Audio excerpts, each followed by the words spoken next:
இங்க சுந்தரமே ஒரு பயங்கரமான மாஸ்டர் பிளான் போட்டு, அதுக்கேத்த மாரி மறுபடியும் நம்ம பவானி கூட போய் சேர்ந்துரணுங்கிறதுக்காக, ஒரு நாடகத்த அரங்கேத்திட்டு இந்த பக்கம் வந்து டைரக்ட்டா ஜெயாவோட வீட்ல வந்து பேசுறாங்க. ஆனா, இங்க சுந்தரோட எண்ணத்துல கரியள்ளி பூசுற மாதிரி, இங்க பவானியுமே இனிமேல் உன் கூட சேர்ந்து என்னால வாழ முடியாது. சொல்லப்போனா உன் கூட வாழ்றதுக்கு நான் செத்து கூட போயிருவேன் அப்படின்ற மாதிரி ரொம்பவே கோபமா பேசினது மட்டும் இல்லாம, சுந்தர் கட்டின தாலியுமே கழட்டி சுந்தரோட முகத்துல எரிஞ்சிடுறாங்க. அதே நேரத்துல சுந்தருக்குமே என்ன பேசுறதுன்னே தெரியல. அப்ப கரெக்ட்டா அந்த ஜெயா மட்டுமே இன்னுமே வந்து சுந்தர ஒரு மாரி பரிதாபமா பார்த்துக்கிட்டு இருக்காங்க. அதே நேரம் சுந்தர் இது எல்லாத்தையும் கவனிச்சாலும், ஆனா வெளியில தெரியாத மாதிரி எல்லாத்தையும் தனக்குள்ள வச்சுக்கிட்டு பயங்கரமா ஃபீல் பண்ணிட்டு இந்த பக்கம் இதுக்கு மேல இந்த தப்பு பண்ண மாட்டேன். இந்த ஒரு டைம் மன்னிச்சிருங்க அப்படின்ற மாதிரி எவ்வளவோ கேட்டு பார்த்தாலும் யாருமே ஒத்துக்கிற மாதிரி தெரியல. வேற வழி இல்லாம சுந்தரமே சரி நம்ம இப்போதே கிளம்புவோம் அப்படின்ற மாதிரி அவங்களுமே அங்கிருந்து அழுதுகிட்டே கிளம்பிடுறாங்க. ஆனா அதே நேரத்துல இதை பார்த்துட்டு இருக்க ஜெயாவோட மனசுல நம்ம தப்பு பண்ணிக்கிட்டு இருக்கோமோ, ஒருவேளை நம்ம பொண்ணோட லைஃப்காக இந்த சுந்தருக்கு இன்னொரு சான்ஸ் கொடுக்கலாமோ அப்படின்ற மாதிரி அவங்களோட மனசுல ஒரு எண்ணமும் உருவாகுது. ஆனா எங்க பவானியுமே கரெக்டா இதுக்கு மேல இந்த சுந்தரோட சேர்ந்து வாழக்கூடாதுன்னு சொல்லி முடிவெடுத்து திரும்புறாங்க. அதே நேரம் இங்க சிவானி பாப்பாவுமே எங்க அப்பாவோட குரல் கேட்ட மாதிரி இருந்துச்சு, அதான் வந்தேன் அப்படின்ற மாதிரி அவங்களுமே கீழே வராங்க. ஆனா அதே நேரத்துல பவானி தெளிவா யோசிச்சுட்டு இந்த பக்கம் வந்து சிவானி பாப்பாவை சமாளிச்சு, நீ அதெல்லாம் ஒண்ணும் இல்லம்மா, அவர்லாம் இங்க இல்லை அப்படின்ற மாதிரி அது இதுன்னு சொல்லி கதையை சொல்லி இந்த பக்கம் வந்து சிவானி பாப்பாவை அங்கிருந்து அங்க மேல கூட்டிட்டு போயிடுறாங்க. ஆனா இன்னொரு பக்கம் பொன்னியுமே இந்த பக்கம் அங்க சிவானி பாப்பா பின்னாடி நடந்து போறதை பார்த்த ஜெயாவுமே ரொம்பவே யோசிக்க ஆரம்பிக்கிறாங்க.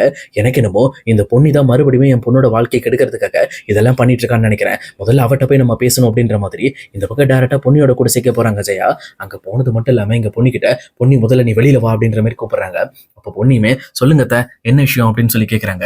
அப்ப இங்க ஜெயாவுமே இருந்துகிட்டு, எதுக்காக பண்ணி இப்படி பண்ணிக்கிட்டு இருக்க, என் பொண்ணோட வாழ்க்கையை கெடுக்கிறதுக்காகவே நீ இந்த சுந்தர மறுபடியும் பழிவாங்க நினைக்கிறியா அப்படின்ற மாதிரி கேட்கறாங்க. அப்ப பொன்னிக்குமே ஒண்ணுமே புரியல. என்னத்த, நான் ஒன்னும் அவரை பழிவாங்கன்னு நினைக்கலையே, அவர் பண்ண தப்பதானே இந்த பக்கம் வீட்டுக்கு தெரிய வச்சேன், வேற என்ன பண்ண அப்படின்ற மாதிரி கேட்கறாங்க. நீ அந்த தப்பை தெரிய வச்ச, அதெல்லாம் இருக்கட்டு, ஆனா எதுக்காக பவானியோட மனசை மாத்துற மாதிரி பேசி பேசி இப்ப பவானி பாரு சுந்தர் கட்டின தாலியை கலட்டி அவளோட முகத்துல எரிஞ்சிட்டாங்க. இப்ப இதனால பவானியோட வாழ்க்கை பாதிக்கப்படும், அதை பத்தி நீ யோசிக்கவே இல்லையா, அவகிட்ட நீ சொல்ல மாட்டியா, இந்த மாதிரி நீ எதுக்காக இப்படி பண்ணிக்கிட்டு இருக்கீங்க, சுந்தருக்கு ஒரு வாய்ப்பு கொடுத்து பாருங்கன்னு சொல்லி சொல்லலாம்ல, ஆனா நீயே அதெல்லாம் சொல்லாம கூட இருந்து இந்த மாதிரி சுந்தர் கூட சேராதீங்க, சுந்தரை டைவர்ஸ் பண்ணிடுங்க, அவர் உங்க லைஃபுக்கு தேவையில்லைன்ற மாதிரி எதுக்காக பவானியோட மண்டையை எப்படி கழுவிக்கிட்டு இருக்கு அப்படின்ற மாதிரி இங்க ஜெயாவுமே சத்தம் போட ஆரம்பிக்கிறாங்க.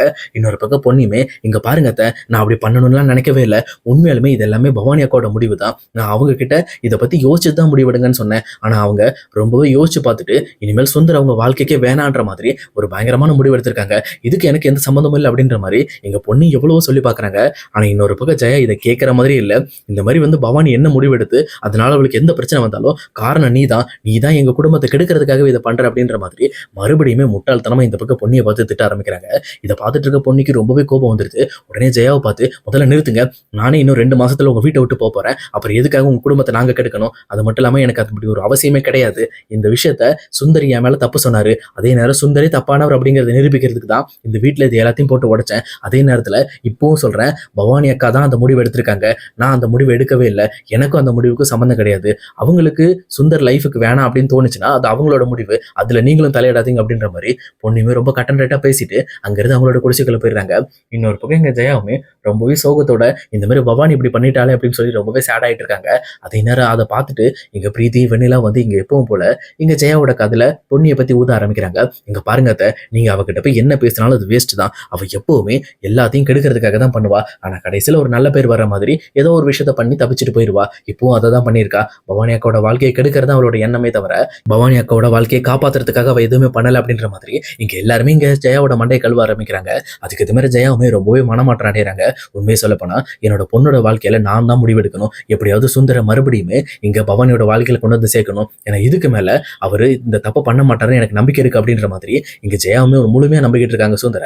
அதே நேரத்துல வீட்டுக்கு போன சுந்தரமே இதுக்கு மேல இந்த விஷயத்த மறைக்க வேண்டாம் அப்படின்னு சொல்லிட்டு அவர் இந்த பக்கம் பவானிக்கு கட்டின தாலியை டேரக்டா அந்த டேபிள்ல வைக்கிறாரு. வச்சது மட்டும் இல்லாம அவங்க அப்பா அம்மாவை கூப்பிட்டு, இங்க பாருங்க, இனிமேல் என்னால பவானி கூடயும் சிவானி பாப்பாவோடையும் ஒன்னா சேர்ந்து வாழ முடியாது, அதனால நாங்க பிரியிறோம் அப்படின்ற மாதிரி சொல்றாங்க.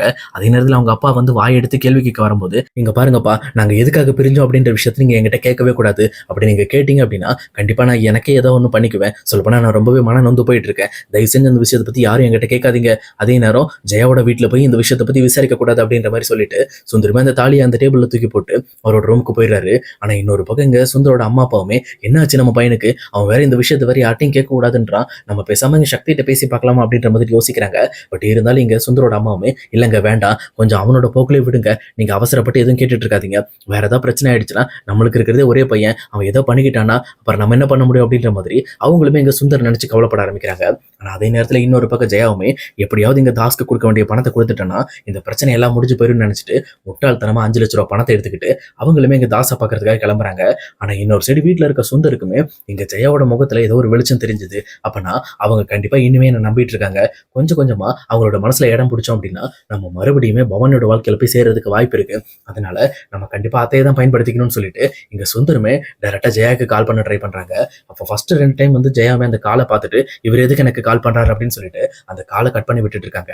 ஆனா இன்னொரு பக்கம் மறுபடியுமே சுந்தர் மாறி மாறி அடிச்சுக்கிட்டே இருக்காரு. அதே நேரத்துல ஜெயாவுமே இங்க தாஸுக்கு கால் பண்ணி இங்க பாரு அருளு, நீ முதல்ல நீ சொன்ன இடத்துக்கு வந்துரு. நீ கேட்ட மாதிரி 5 லட்சம் ரூபாய் பணத்தை நான் ரெடி பண்ணிட்டேன். அந்த பணத்தை கொண்டு வந்து உங்ககிட்ட நான் கொடுத்துட்றேன். இதுக்கப்புறம் இந்த பிரச்சனைக்கும் எனக்கும் எந்த சம்பந்தமும் இல்லை அப்படின்ற மாதிரி நீ இந்த விஷயத்தை அப்படியே விட்டுறணும் அப்படின்ற மாதிரி அவங்களுமே டீல் பேசுறாங்க. உடனே இதை கேட்ட தாசுமே ஓகே மேடம் நீங்க வாங்க, நான் பார்த்துட்டு நான் இதோட முடிச்சுக்கிறேன் அப்படின்ற மாதிரி அங்க தாசுமே ஒரு நாடகத்தை போட்டுட்டு ஸ்வேதா கிட்ட பயங்கர ஹாப்பியா சொல்றாரு. ஸ்வேதா, நம்ம நினைச்சது நடந்துருச்சு. அந்த அம்மா பாரு 5 லட்சம் ரூபாய் பணத்தை எடுத்துக்கிட்டு வந்துகிட்டு இருக்கு. இனிமேல் லட்ச லட்சமா நம்ம கறக்க போறோம். இனிமேல் பாரு ஜெயலட்சுமி மூலமாவே அவங்க சம்பாரிச்ச பணம் முக்காவாசி நமக்கு தான் அப்படின்ற மாதிரி இங்க தாசுமே ரொம்ப ஹாப்பியா பேசிட்டு இருக்காரு. அதே நேரத்துல எங்க ஜெயாவுமே மறுபடியும் சுந்தர் கால் பண்ணிட்டு இருக்கிறத பார்த்துட்டு சரி எதுக்கும் அட்டன் பண்ணி தான் பார்ப்போம். ஏன்னா நம்ம இப்படி கால் அட்டன் பண்ணா முட்டோம் அப்படின்னா மறுபடியும் இங்க வந்து சுந்தர் வேற ஏதாவது தப்பான முடிவு எடுத்துடக்கூடாது அப்படிங்கிறதுக்காக இங்க டைரக்டா அவங்களுமே கால் அட்டன் பண்றாங்க. சொல்லுங்க மாப்பிள்ள அப்படின்ற மாதிரி சொல்றாங்க. இது கேட்டோன்னே இங்க சுந்தருக்கு புரிஞ்சிருது. அப்பனா இன்னுமே என்ன உங்க மாப்பிள்ளைய தான் நினைச்சிட்டு இருக்காங்க. அப்ப கண்டிப்பா பவானியோட வாழ்க்கைக்கு போய் சேர்றதுக்கு உண்டான வழி இவங்க மட்டும்தான் அப்படின்ற மாதிரி இந்த பக்கம் சுந்தர் பேச ஆரம்பிக்கிறாங்க. அதை என்ன மன்னிச்சிருங்க, இப்ப நான் ஒரு விஷயத்தை பத்தி உங்ககிட்ட சொல்லணும் அப்படின்ற மாதிரி சொல்றாங்க. சொல்லப்போனா சுந்தரோட மனசுல இங்க பவானி கிட்ட மன்னிப்பு கேட்கறத விட முக்கியமான விஷயம் தாஸ் ஒரு ஃப்ராட் அப்படிங்கிற விஷயத்த இங்க ஜெயா கிட்ட சொல்லணும். அதுக்கப்புறம் தான் இந்த பக்கம் வந்து மறுபடியுமே பவானி சம்பந்தப்பட்ட விஷயத்துல இங்க சுந்தர் மன்னிப்பு கேட்கிற மாதிரி ஒரு ஆக்டிங்க போடலாம்னு முடிவு பண்ணி இங்க பாருங்க அத்தை, நீங்க இப்ப தாஸ்க்கு பணம் கொடுக்க போயிட்டீங்கன்னு எனக்கு நல்லா தெரியும். ஆனா தாஸ் உண்மையிலுமே வந்து நல்லவன் கிடையாது. அவன் ஒரு ஃப்ராடு. என்கிட்டயுமே இந்த மாதிரி ஏமாத்தி பணம் புடுங்கிட்டான். சொல்லப்போனா அவனும் அவனோட தங்கச்சியும் சரியான ஃப்ராடுங்க. அவங்க 2 பேரும் இந்த மாதிரி ஏமாத்தி பணம் புடுங்கிறது அவங்களோட வேலையே. நீங்க இப்ப 5 லட்சம் ரூபாய் கொண்டு போய் கொடுத்தீங்கன்னா இதோட இது நிக்காது. நீங்க மறுபடியும் பணம் கொடுத்துக்கிட்டே இருக்கணும். அவன் கேட்டுக்கிட்டே இருப்பான் அப்படின்ற மாதிரி சுந்தர் ஜெயா கிட்ட சொல்லிட்டு இருக்காங்க. அப்ப ஜெயாவுமே அப்புறம் என்ன மாப்பிள்ள பண்றது, அவன் வேற ஏதாவது வெளியில போய் பிரச்சனை பண்ணிட்டானா அப்படின்னு சொல்லி கேட்கிறப்போ அது கவலைப்படாதீங்க அத்தை, அந்த பிரச்சனையை வெளியில வராம நான் ஏதோ ஒண்ணு பண்றேன். ஆனா நீங்க அவனுக்கு பணம் கொடுத்து பழக்கம் பண்ணாதீங்க. அதே நேரத்துல நீங்க பவானி கிட்ட நான் ஒரு மன்னிப்பு கேட்டேன்னு மட்டும் சொல்லுங்க. நான் பண்ணதெல்லாம் தப்பு தான் அத்தை, ஆனா இதுக்கு மேல இப்படி ஒரு தப்பு நடக்காது. தயவு செஞ்சு எனக்கு இன்னொரு வாய்ப்பு கொடுங்க. இதுக்கு மேல இப்படி நான் நடக்காம நான் கண்டிப்பா பாத்துக்கிறேன். இனிமேல் நான் உண்மையா இருப்பேன் அப்படின்ற மாதிரி இங்க ஜெயா கிட்ட பயங்கரமா வந்து பேசிக்கிட்டு இருக்காங்க. இது கேட்டுட்டு இருக்க ஜெயாவுமே அப்போ வந்து மாப்பிள்ள சொல்றது உண்மைதான். அப்ப இதுக்கு மேல அவர் எல்லா தப்பையும் ஒத்துக்கிட்டார்ல, இதுக்கு மேல எந்த தப்பும் பண்ண மாட்டாரு. நம்ம பொண்ணை நல்லா பாத்துக்கிட்டாலே போதும்ட்டு சரி மாப்பிள்ள உங்களுக்காக நம்ம வீட்டுல நான் சப்போர்ட் பண்றேன். ஆனா நீங்க சொன்ன வாக்கை காப்பாற்றணும். அதே நேரம் அந்த தாஸ் வந்து நம்ம வழிக்கு வராம இருக்கணும். அதுக்கு ஏதோ ஒரு வழியை பண்ணுங்க.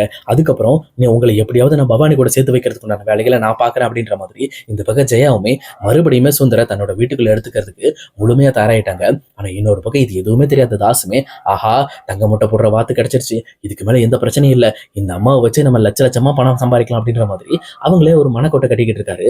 ஆனா இந்த பக்கம் சுந்தர் இங்க தாஸுக்கு வைக்க போற ஒரு பெரிய ஆப்பை என்னன்னா இங்க ஸ்வேதாவையும் தாசையும் முடிக்கிறதா அவரோட பிளானு. ஏன்னா நம்மளை பத்தி தெரிஞ்ச ஒருத்தரை வெளியில விட்டு வச்சிருக்கிறது நமக்கு தான் ஆபத்துன்னு சொல்லிட்டு இங்க சுந்தருமே ஒரு பயங்கரமான முடிவு எடுக்கிறாரு. இதுக்கு மேல தாசும் ஸ்வேதாவும் இந்த உலகத்துல இருக்கிறதுக்கு தகுதியே இல்லாதவங்க, அவங்களை இதோட முடிக்கணும்னு சொல்லிட்டு இங்க சுந்தர் ரொம்பவே வில்லத்தனமா பிளான் பண்ணிக்கிட்டு இருக்காரு.